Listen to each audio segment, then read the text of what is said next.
Hey, welcome back to Run the Numbers. My name is Jason. We're here in beautiful Los Angeles, California, but today is a little bit more of a stormy day. That's okay. We're gonna keep rolling through. We're on this warm-up walk part of the segment where we're on the go, and I'm gonna tell you a little bit of a particular topic related to personal finance. This is part of the 100 videos in 100 days challenge. It's coming along. I've made a previous video of what's in my wallet. During that video, I talked a little bit about some credit cards that I have in my wallet. Talked a little bit about how I've got cards outside that I don't carry in the wallet for various reasons. So I thought to kind of take something of a step back, bring up the topic of, are you a credit card person? I kind of put that in air quotes. Are you a credit card person? So I wanted to kind of just mention about really what that is, what makes you a credit card person, and something to maybe consider if you think you've kind of grown into being one or grown out of being one, and really kind of put that top of mind. So it's kind of something of a higher level topic today. So let's jump right into it and kind of get into this topic. Are you a credit card person? So really, let's first begin with something of a baseline to mention what makes you a credit card person. A credit card person in my book is someone that will pay off their credit card bill, the amount due, in full and on time every month. Now, you might kind of say, oh, well, there can be some exceptions, and sometimes you might not want to do that. Of course, the thing that comes to mind that you might want to highlight is if you just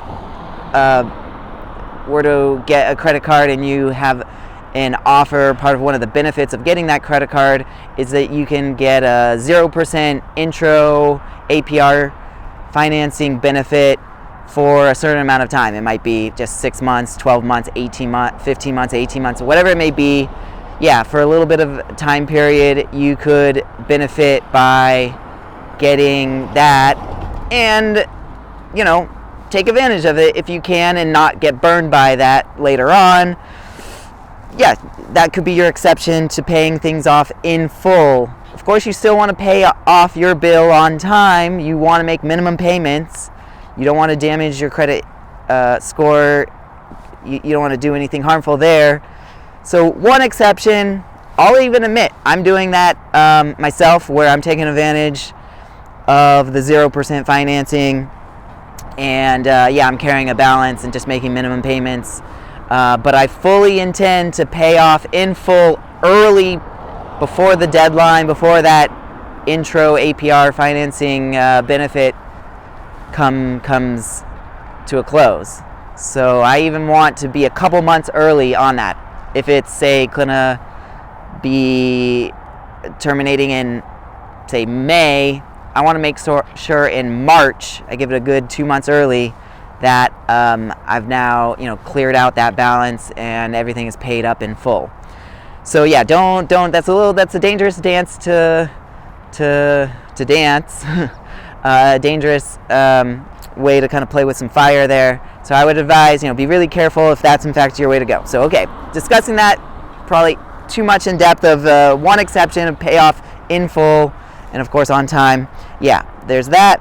Another thing to mention as to what makes you a credit card person is that how you're spending on a credit card is, and this is, mileage may vary as to what really this means. Kind of definitions are loose here as to if it's something, if your spending habit in fact is within your means, your spending habits are within your means, you're not spending more just to get more benefits. So you're like, I gotta spend on food, I gotta eat, so let's just spend for that $20 amount worth of food rather than you could have just spent $10, for example. So yeah, that's just an example of if it in fact is creating negative habits, if it's forcing you to kind of